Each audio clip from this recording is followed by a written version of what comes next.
Philippines లో MBBS చదవాలనుకుంటున్నారా? ఫ్రీగా వెళ్లి చూసి నచ్చితేనే ఎంబీబీఎస్ అడ్మిషన్ తీసుకోండి.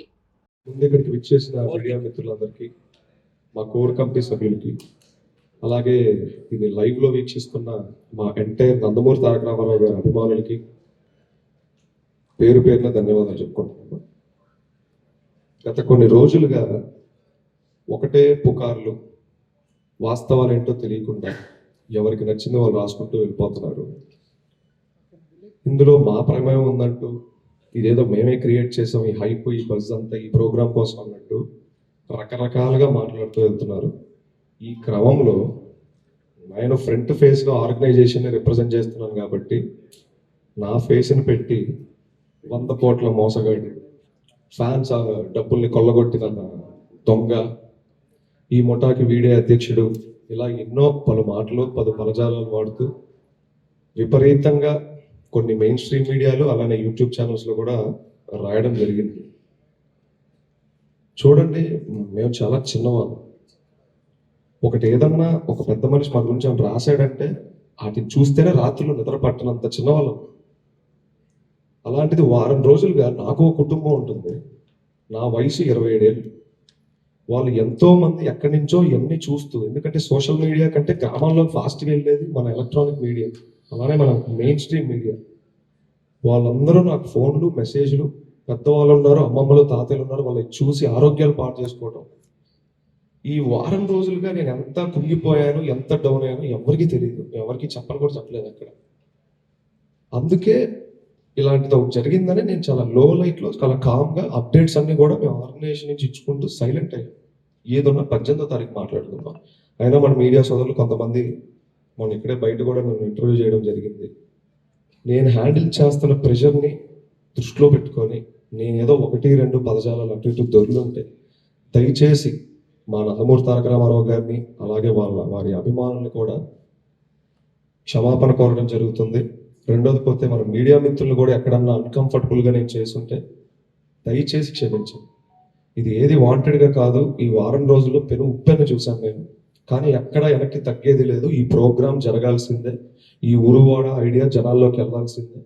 దీనికి ఎంత అడ్డంకులు ఎదురైనా దీన్ని ముందుకు తీసుకెళ్ళడమే, దీనికోసం ఫైట్ చేద్దామని ఇవాళ మళ్ళీ ఇక్కడ ఉన్నాను. సో నేను తెలియకుండా తప్పు చేసి ఉంటే క్షమించండి. సో 10 సంవత్సరాల క్రితం ఎక్కడో ఒక సినిమా ఆడియో ఫంక్షన్ వేదిక మీద మా నందమూరి తారక రామారావు గారు ఒక మాట అన్నాడు, అభిమానాన్ని వృధా చేయకండి, 10 మందికి ఉపయోగపడే పనులు చేయండి. ఆయనకి తెలియకుండా ఆయన నాటిన ఒక విత్తనం ఇవాళ పెరిగి పెరిగి పెరిగి పెరిగి ఒక వటవృక్షంగా మారింది. కానీ కొందరు ఆయన నాటిన విత్తనాన్నే ఆయన చెప్తూ మాటలు చెప్తూ వస్తూ పెరుగుతున్న చెట్టునే వాళ్ళు అనుమానించే పరిస్థితికి వచ్చేసింది వాళ్ళు. సరే, దీనికి కారకులు ఎవరు, ఇదంతా ఎవరు చేశారు, ఇవన్నీ పక్కన పెడతాం.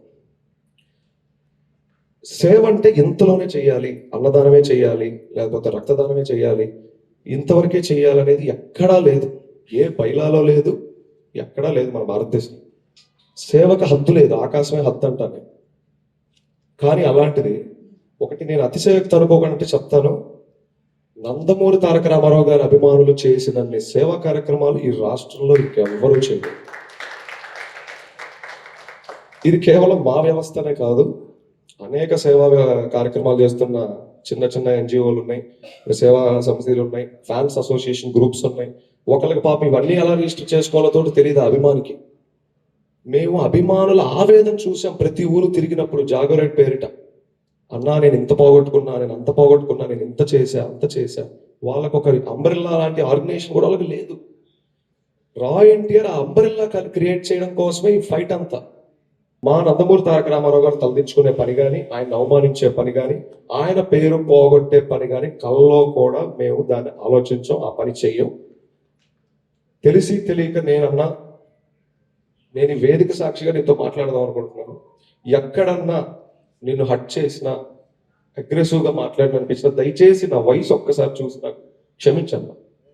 నేను చాలా చిన్నవాడిని, మేము చాలా చిన్నవాళ్ళం. నేను ఆల్రెడీ మొన్న ఏబిఎన్లో ఇంటర్వ్యూ అయినప్పుడు కూడా ఇదే చెప్పాను వెంకటకృష్ణ గారికి. నా ఫ్యామిలీ బ్యాక్గ్రౌండ్ ఏంటి, నేను ఎక్కడి నుంచి వచ్చాను అన్నీ చెప్పాను. మా వెనకాల ఎవరూ లేరు. ఒక పెద్ద కథనం రాస్తే దాన్ని మేము ఫైట్ చేసేంత దమ్ముధైర్యం కూడా మాకు లేదు, మౌనంగా కూర్చోవడం తప్ప. సరే, ఇవన్నీ పక్కన పెడదాం. ఇవాళ వేదిక ఊరువాడ కాన్సెప్ట్ గురించి డిస్కస్ చేసుకోవాలి.